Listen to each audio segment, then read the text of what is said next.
The boys are now focused on tomorrow's game against Dundee United, but news around the club has been constant in the last 24 hours. We will discuss all in today's video whilst going over the £40 million boost the club have received. But first, make sure you like this video and subscribe to the channel for more Celtic content.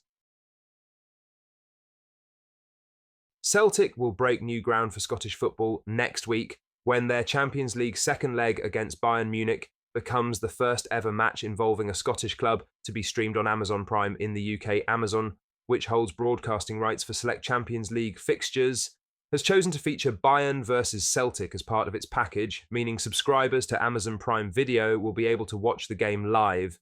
It marks a historic first for Scottish football. Fans heading to Amazon UK's website will see Celtic front and centre on the site's slider, highlighting just how much focus Amazon is putting on this game. It's a rare sight to see a Scottish club given such prominence on a global streaming platform, and it reflects the massive interest in this fixture. Celtic head to Munich next Wednesday, trailing 2-1 from the first leg, but Brendan Rodgers' side will take confidence from their strong finish at Celtic Park. The Hoops started brightly when Nicholas Kuhn thought he had given them the lead, only for VAR to rule it out for offside.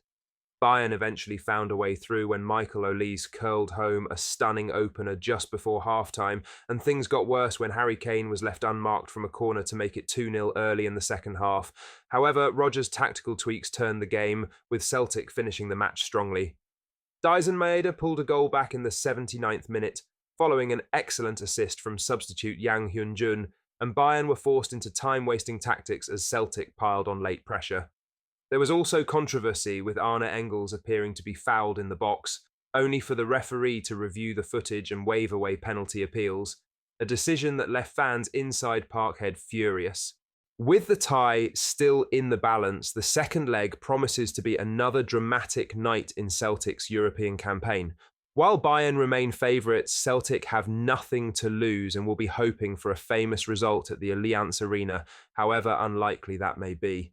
For fans, this will be a new way to experience a major Celtic match, marking Amazon Prime's first ever involvement in broadcasting a Scottish club fixture. With streaming services gaining more control over football coverage, this could be a sign of things to come for how Scottish football is distributed in the future. As Celtic look to defy the odds in Munich, they'll also be breaking new ground off the pitch, ensuring that their historic European journey will be watched by fans in a new and innovative way. Now for the main story, as Celtic's pre-tax profit increased to almost £44 million in the first half of the 2024-25 financial year despite suffering a fall in revenue, sources have told Football Insider. The Scottish champions posted their interim report for the 6 months up until the 31st of December on Monday, showing their profit before tax surged from £30.3 million across the same period in 2023-24 to £43.9 million. The Glasgow side also revealed their profits from player sales rose from £2.6 million to £21.5 million, following the departures of Matt O'Reilly, Bosun Lawal, Tomoki Iwata, Michael Johnston, Yuki Kobayashi, Daniel Kelly, and Hyung-Yu Oh. Celtic suffered a minor hit in revenue in the first half of 2024-25, with their turnover falling from £85.2 million to £83.5 million. The club's stadium operations revenue increased from £29.8 million to £31.6 million. While their commercial revenue dropped from £37.2 million to £33.8 million, and merchandising slipped from £18.3 million to £18.1 million. Chairman Peter Lawwell revealed he expects their total financial performance up until 30 June to be significantly lower than the result posted in the first 6 months of the year. Celtic's latest full-year accounts for 2023-24 showed their overall revenue increased from £119.9 million to a new club record figure of £124.6 million. Football Insider revealed on 18 September, Celtic had landed a £5 million boost after their cash in the bank rose from £72.3 million in 2022-23 to £77.2 million at the end of last season. But the latest accounts show their cash reserves are now down to £65.4 million. a slight drop on the £67.3 million they posted in the first half of 2023-24. Lorwell revealed that was driven by their significant summer spending, having broken their transfer record twice.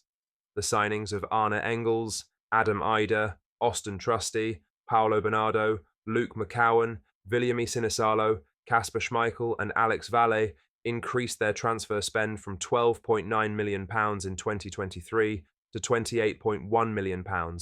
Celtic played 14 home games in the first half of this financial year and claimed the Premier Sports Cup trophy after beating Rangers on penalties.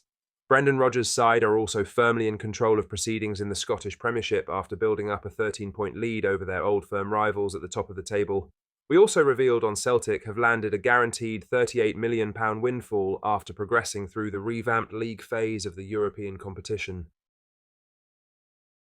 In other news, Roy Keane was in no mood for sympathy when discussing Ange Postecoglou's struggles at Tottenham, launching into a typically no-nonsense assessment of the Australians' current woes on the overlap. With Spurs suffering from a major injury crisis that has left them without key players for months, Arsenal legend Ian Wright was quick to defend the former Celtic boss. Wright insisted it wasn't Postecoglou's fault and expressed sympathy for the situation, but Keane wasn't having any of it. When Ange was the manager of Celtic, he's playing Dundee and Hibs every week, and they've got the smallest squads ever, Keane fired back. I don't think Ange was feeling sorry for them, so no, it's Ange's time now to suffer. You have to suffer, Ange, like lots of other managers. Celtic have the biggest budget and the best players, and you think he had sympathy at Dundee Arty when he was winning 7-8, 9-0? The Irishman's trademark bluntness left no room for debate.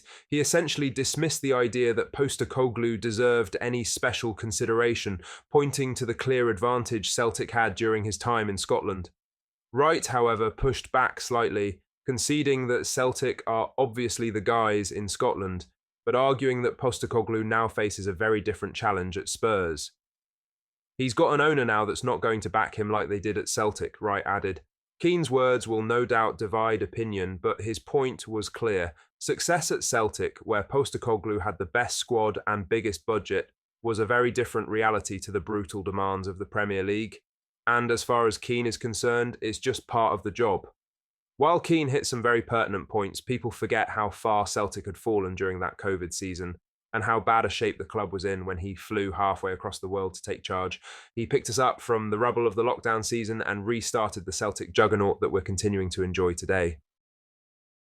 Celtic fans, what are your thoughts on what we discussed in today's video? Let us know down in the comments section below. That does bring us to the end of today's video. Make sure you hit the like button and subscribe to the channel for more Celtic content. Thank you,